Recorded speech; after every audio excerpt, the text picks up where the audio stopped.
வணக்கம் நண்பர்களே. எங்கள்கிட்ட சிகிச்சைக்கு வர்றவங்களோட மிகப்பெரிய கேள்வி என்னன்னா, இப்போ நீங்கள் சுகம் கொடுக்குறீங்க, சரிதான், எனக்கு இருந்த வழியெல்லாம் காணாமல் போயிடுச்சு, இத்தனை நாள் கடுமையான வழிகள் இருந்தேன், இப்போ நீங்கள் சிகிச்சை கொடுத்த உடனே வழிகள்லாம் போயிடுச்சு, மன இறுக்கம்லாம் போயிடுச்சு, மனம் தளர்வாகவும் அமைதியாகவும் இருக்கிறத நான் உணர்றேன். ஆனால் இதை நான் திருப்பி வீட்டுக்கு போன பிறகு இன்னும் சில நாட்கள் திரும்ப வந்துருச்சுன்னா நான் என்ன செய்யறது?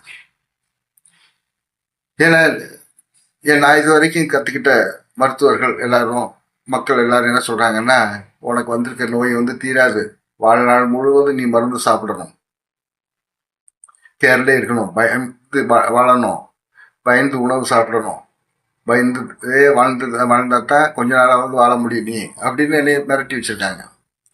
நீங்கள் என்ன சொல்கிறீங்க? உங்களுக்கு சிகிச்சை கொடுத்தாச்சு, உங்களுக்கு சுகம் கிடைச்சிருச்சு, அது சுகத்தை தக்க வச்சுக்கோங்க, இதை மேம்படுத்திக்கங்கன்னு சொல்கிறீங்க.